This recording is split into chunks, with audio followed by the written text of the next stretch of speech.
freaking this year. Oh! Welcome to Diaz Daily. A couple things I want to talk to you about. Not that sensual hand rub that I just did on my engine. But Hannah, my goddess, my love, my gorgeous weirdo who's making a bunch of weird faces behind the camera, went to G&J today and got the new fuel line. As you can see, it is extended about 1.5 inches, roughly. Are you listening? Damn.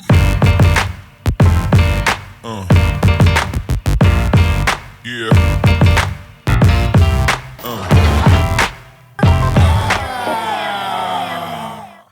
This is one of the things I wanted to fix on the car. The next thing I'd want to do this, which actually I forgot, but there's a nut and stud here. It's factory. You can put a P-clamp, which essentially looks like that, bam, plus this, bam. But it'll hold the line like such, and then you'll slide it into the stud and put the nut on it and tighten it down so it'll hold the fuel line in place. But I forgot to tell Hannah to grab one of those, which is totally fine. You can find one for pretty cheap, and it just helps organize your lines and keeps them in place and stuff. Keeps your lines in line. But we'll go ahead and bottom that out, and we'll head over this direction. Jeez, I got so much extra line now. The other line was kind of worked, so it kind of has like a bend in it and stuff. This one's gonna be a lot better. So we can put a P-clamp in here and really help hold this line in place. But now we're not gonna be prying on any of our fuel line anymore, or this adapter piece here that sits in here. And so now we can kind of put a P-clamp in there and hold the line in place. So if the lines underneath the car get snagged or pulled on and the filter decides to drop, it's not gonna potentially rip off up here and cause a bunch of fuel leaking issues right next to the headers and catching things on fire. One of the rules that I'll show you guys when tightening AN stuff is that you're gonna want to tighten it all the way down until it bottoms out physically with your hands, and then you'll add a quarter turn, nothing more, just a quarter turn. If that feels sketchy to you, you can trust me that it's not, or don't trust me, do whatever you want with your life. But actually I'll remove this end here first so that I can rotate this side of it, because what I want to do is I want to grab this fitting here on the back. When I tighten the AN, it's not prying on the housing here, it's all being held in. So we'll go and do about a quarter turn, such as that. Now that is nice and tight, it will not leak, and blah blah. Now, when I go and put line on this side, I'll do this kind of like wrap deal. And again, all the way in. And I'm gonna get a crescent wrench to hold this so I'm not prying on the fuel rail. Again, you kind of want to keep everything nice and back. Otherwise, you can run into snapping those fittings, and then Hannah has to go back to G&J. So we'll avoid sending her places, and we'll support that. Again, just a quarter turn. That was a little bit under a quarter, and then we'll add just a little bit for good measure. The reason you want to do a quarter turn is because stuff's aluminum and it doesn't take a bunch for the AN to seal to the other side, and what happens is when you tighten it too much, it begins to create a groove, and then when it creates a groove, it starts to leak. All right, so a couple of things real quick I want to tell you guys about. One of our lovely sponsors, Motorsports Hardware and Fluids. They do fluids as well. I got the Hokkaidos set up with the 651 Accelras.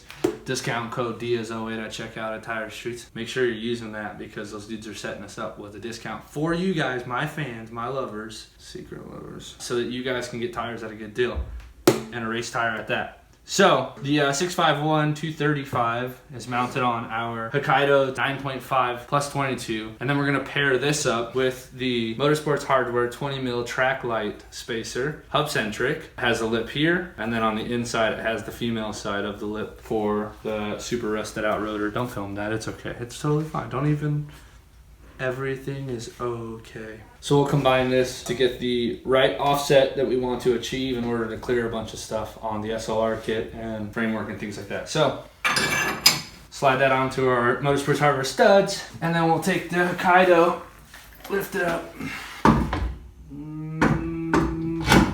Slide it on right there. This is like the benefits of the Motorsports hardware for all you Beamer guys out there who are struggling to line up your lug bolts with the holes. Solution, Motorsports hardware. You'll thank me later.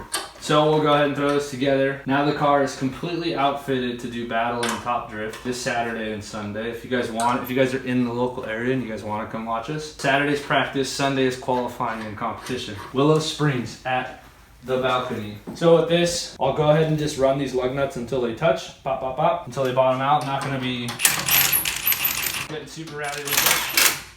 Once the car's on the floor, I'll go ahead and torque everything. But this is pretty much how the car's gonna look. Obviously, it's gonna look better because it's be on the floor, and the stuff's gonna get a little bit closer, and the rear's gonna get a lot of it closer, and it's gonna look super sick. But I'm gonna do the oil change and stuff tomorrow. Anthony is at home getting the fuel line for me, the return line. He has the replacement for me off of a chassis that he has at home. So I'll cut that one, flare it, take all this AN adapting fitting stuff off of this one, put it onto that one, and then install it in the car. So I'll show you how we do that stuff, because that's kind of cool. The way you can take a hard fuel line and adapt it into an AN setup. So I'll show you how that works too. And then I think that would be it. Oh, and we have toe plates coming in. So I'll show you how to use toe plates as well. And I'll show you kind of like some of the settings that we run. Actually pretty straightforward. You'll see tomorrow why that's kind of funny to me, why I'm smiling. But we'll set up that. I believe that would be it. I already have fuel. I have to fill up the car, make sure the car is full, and then whatever I use out of the fuel cans, I'll take that and I'll refill it again so that we have plenty of fuel. This is kind of some of the preparation that goes into getting ready for a Pro-Am event. So those of you who want to see what it takes, this is kind of it. There are ways to do it way more budgeted than this, but this is kind of how I'm doing it because of the level that I'm trying to get to. If you just want to come out and compete against me and like a bunch of the other local drivers, you can totally just build a car with a roll cage. And there's that mosquito that bit me in the arm, salmonella,